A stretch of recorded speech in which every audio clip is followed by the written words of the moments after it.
Bayangkan, seseorang harus menabung puluhan tahun hanya untuk bisa berangkat haji. Antri selama 40 tahun, dan ketika pemerintah mengumumkan ada tambahan 20.000 kuota haji, harapannya antrian bisa lebih cepat. Tapi bukannya jadi solusi, tambahan kuota ini malah membuka babak baru, yaitu korupsi kuota haji. Ironis kan? Iya, ibadah yang seharusnya jadi perjalanan spiritual yang mulia malah disusupi praktik busuk yang berbau uang. Kasus ini bukan sekedar soal birokrasi, ini soal iman yang dijadikan komoditas, soal keadilan yang diutak-atik. Kuota haji itu pada dasarnya angka. Arab Saudi setiap tahun memberikan jatah untuk setiap negara. Indonesia karena negara dengan jamaah terbesar, maka dapat kuota paling banyak di dunia. Tahun 2024 totalnya 241.000 jamaah yang bisa berangkat. Secara aturan pembagian kuota sudah jelas, 92% untuk haji reguler, 8% untuk haji khusus. Emang bedanya apa haji reguler dengan haji khusus? Haji reguler adalah haji jalur yang dipakai rakyat kebanyakan, yang daftarnya lewat Kemenak. Biayanya relatif murah, tapi antrinya bisa 40 tahun. Haji khusus ini jalur yang dikelola oleh Biro Travel. Biayanya bisa 3 kali lipat, namun antrinya jauh lebih singkat karena memang lebih eksklusif. Nah, masalahnya muncul ketika angka-angka ini jadi barang dagangan. Kuota yang semestinya untuk reguler dialihkan ke jalur khusus, dan karena jalur khusus lebih mahal, otomatis ada duit gede yang mengalir. Nah, disinilah angka berubah jadi komoditas. Ada ribuan orang yang mestinya dapat giliran malah mundur lagi antrinya. Bayangin aja, ada yang daftar di umur 40 tahun, harus nunggu sampai umur 70 tahun. Dan itu masih harus mundur lagi karena kuotanya dikorupsi. Tambahan kuota yang diharapkan jadi jalan cepat malah ditutup karena ada permainan kotor. Dugaan korupsi kuota haji ini bukan yang pertama terjadi. Tercatat sejak era reformasi, setidaknya ada 2 menteri agama yang pernah dipenjara akibat ketidakjujuran pengelolaan haji, yaitu Said Agil Hussein Al-Munawar dan Surya Dharma Ali. Sekarang perkara itu terulang lagi, yang menyeret Yakut Khalil Kumas.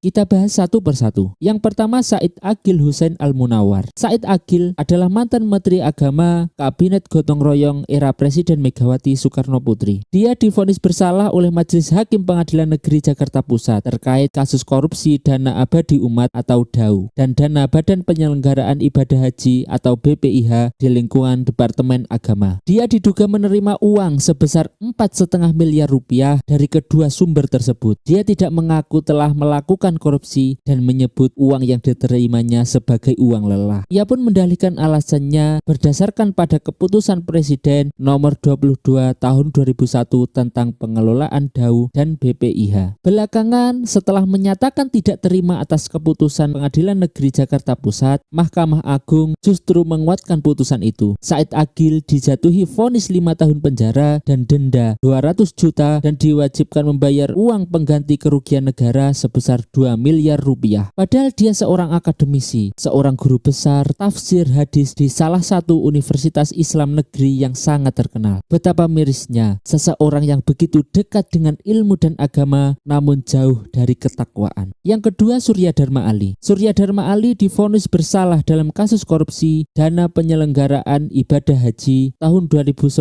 hingga tahun 2013 dan korupsi dana operasional menteri. Dia divonis menggunakan dana operasional menteri untuk kepentingan pribadi dan bukan terkait pekerjaannya sebesar 1,8 miliar rupiah. Surya Dharma Ali dijatuhi hukuman 6 tahun penjara, denda 300 juta rupiah dan uang pengganti 1,8 miliar rupiah. Namun KPK setelah itu mengajukan banding karena hukuman yang dijatuhkan lebih rendah dari tuntutan. Akhirnya Surya Dharma Ali pun divonis 10 tahun penjara oleh Mahkamah Agung pada tahun 2019 dan mencabut hak politiknya untuk menduduki jabatan politik selama 5 tahun ke depan. Kemudian dia bebas bersyarat pada September 2022 setelah menjalani 6 tahun hukuman dan meninggal dunia pada 31 Juli 2025 kemarin dalam usia 68 tahun. Yang lagi hangat-hangatnya adalah Yakut Khalil Kumas. Yakut Khalil Kumas, akrab disapa Gus Yakut, adalah seorang politikus dan tokoh Nahdlatul Ulama. Gus Yakut pernah memimpin Gerakan Pemuda Ansor, sebuah organisasi pemuda berada di bawah naungan Nahdlatul Ulama yang memiliki banyak basis massa. Yakut tercatat bukan orang baru di pemerintahan. Sebelum menjabat sebagai Menteri Agama Desember 2020 hingga Oktober 2024, Yakut pernah menjadi Wakil Bupati Rembang periode 2005 hingga 2010 dan anggota DPRD Kabupaten Rembang periode 2004 hingga 2005. Yakut ternyata juga adik kandung dari Ketua Umum Pengurus Besar Nahdlatul Ulama, yaitu Dr. Kiai Haji Yahya Khalil Stakuf. Ini juga sekaligus keponakan dari ulama besar Kiai Haji Mustafa Bisri. Dia menjadi politisi Partai Kebangkitan Bangsa hingga 2024 dan juga pernah menjadi anggota DPR RI. Yakut diduga menyelewengkan alokasi kuota haji tambahan sebanyak 20.000 jemaah yang diberikan oleh pemerintah Arab Saudi. KPK menemukan adanya dugaan perbuatan melawan hukum di mana kuota tambahan tersebut justru dibagi rata 50-50. Berdasarkan Undang-Undang Nomor 8 Tahun 2019, kuota tersebut seharusnya dibagi dengan proporsi 92%